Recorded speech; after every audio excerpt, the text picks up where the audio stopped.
হ্যাঁ, এটা ঠিক যে পন্ডিচেরিতে যাওয়ার পর অপ্রতিম দাদা বৌদির সাথে আর কোনো যোগাযোগ রাখেনি, কিন্তু মধুমতি দেখেছিল দাদা বৌদি ভীষণভাবে তাদের নাতিকে দেখতে চাইতো। তাই তো মধুমতি অপ্রতিমকে লুকিয়ে ওই বৃষ্টিপাত বাড়িতে দু একবার নিয়েও গিয়েছিল। আর ঋষিও ওদের ঠাম্মি দাদুকে ভীষণ ভালোবাসতো, ভীষণ। আর মধুমতি ঋষিকে টুপাই বলে ডাকতো, টুপাই।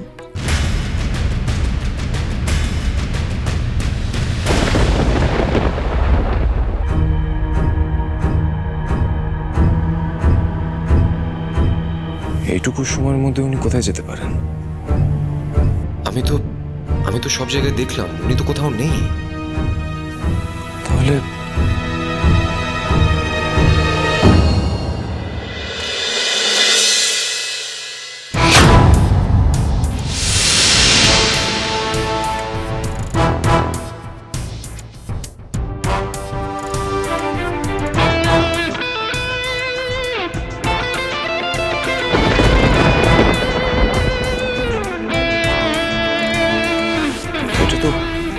এটা তো পিহুর, এটা উনি পড়েছিলেন। তার মানে উনি পেছনের দরজা থেকে বেরিয়ে গেলেন, কিন্তু কোথায় যেতে পারে?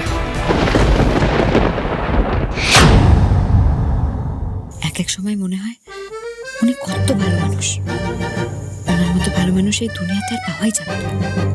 দয়ার সাগর, করুণার সিন্ধু, জগৎ পিতা, মানুষকে বিপদ থেকে বাঁচানোর সব দায়িত্ব একাই কাঁধে তুলে নিয়েছে। আর এক সময় মনে হয় গলা টিপে কলা খাইয়ে দিই। এত বাজে মানুষ সারা পৃথিবীতে আর নেই। জেদি, ছোট, গোমরামুখ সব সময় সবাইকে অর্ডার করে মেজাজ, কিছুতেই আমাকে শান্তি দেয়। এই রাত্রিবেলা এত বড় বাড়ি, এতগুলো ঘর থাকতে বাগানে শুয়ে আছে, সেখানেও আসতে হবে ওনাকে? নিজের ঘরে নিজে আছে মন করছে না? ঘুমিয়ে গেলেই পারে, কিন্তু না, তাহলে আর আমাকে জানাবে কি করে? এখানে এসে আবার লুকিয়ে পড়েছে। দেখো না, আসুক সামনে, দেখো কি অবস্থা করে।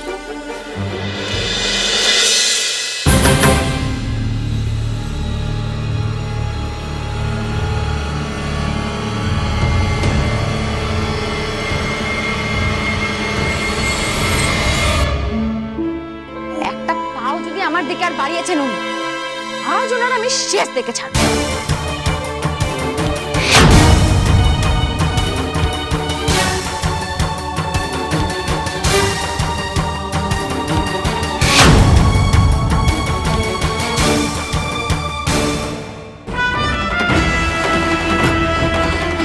অসম্ভব গুরু, হবে না গুরু, ডেঞ্জারাস মেয়ে। তুমি জানো না ও বোধহয় আমাকে দেখে ফেলেছে গুরু। ওই দেখো হাতে আমার হিপ নিয়ে বসে আছে। একটা মেয়েকে কিডন্যাপ করতে এত কথা বলতে? গুরু তুমি বুঝতে পারছো না, আমার হেভি ভয় লাগছে ভাই। শোনো গুরু, আমি তোমাকে রিকোয়েস্ট করছি গুরু, তুমি যাও। বুঝলে একটা মেয়েকে কিডন্যাপ করতে ঢুকি আছে, আর তোদেরকে নিয়ে কি না কি প্ল্যান। দেখো তোমারটা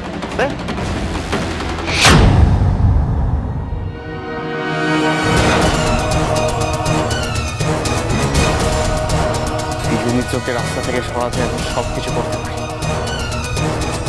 আজকে আমি দেখিয়ে দেবো কখন এই রুশাদের পাওয়ার অফ অ্যাটর্নির কাগজ।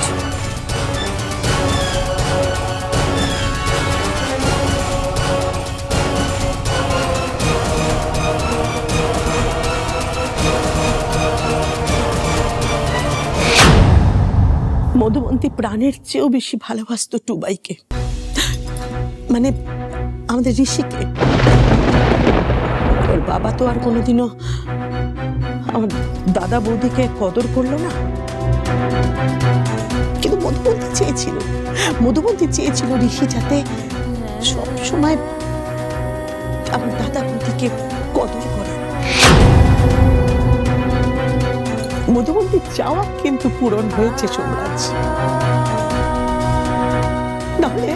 নাহলে সেদিন অত বড় একটা দুর্ঘটনার দিনে আমাদের ওইটুকুনি ছেলে ঋষি হারা হয়ে রক্তাক্ত স্মৃতিভ্রষ্ট রুষাকে নিয়ে সে প্রথম যোগাযোগ ফোনে কিন্তু ওই ঠাম্মি দাদুর সাথেই করেছিল।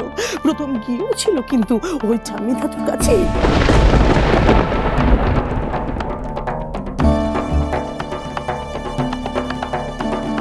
তুমি বারবার বলছিলে না যে অপ্রতিমকে বৌদি বারবার গার্ড করছে? এটা তোমার সম্পূর্ণ ভুল ধারণা সোমরাজ, সম্পূর্ণ ভুল।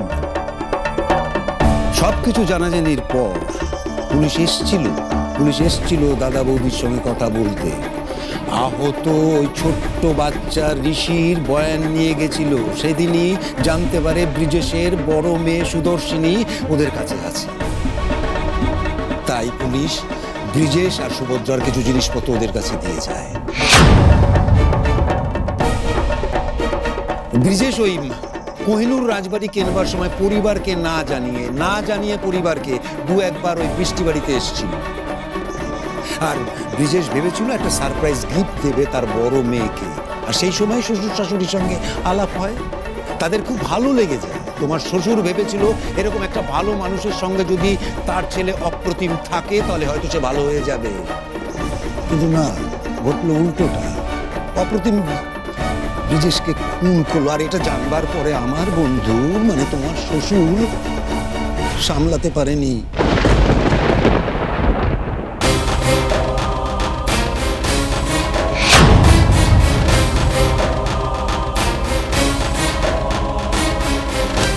এত বড় ধাক্কাটা না, তোমার শ্বশুর আমার বন্ধু, আমাকে ছেড়ে চলেছে।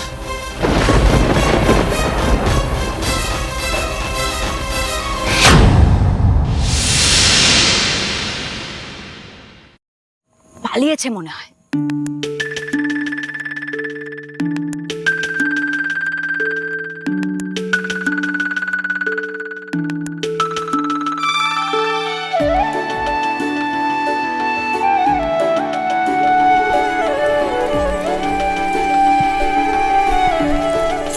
আজ মনে হচ্ছে কোনোভাবে ঘুম আসবে।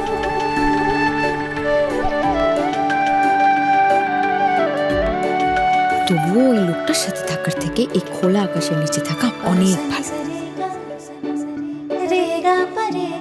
জুবাইদা, আজ যদি তুমি আমার জীবনে থাকতে আজকের রাতটা কত সুন্দর হতো বলো তো।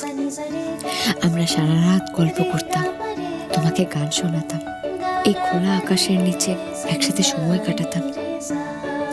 আজকের রাতটা সারা জীবনের মতো আমাদের জীবনে আঁকা থাকতো। এই চাঁদের আলোয় তুমি আমাকে দেখতে আর আমি তোমাকে।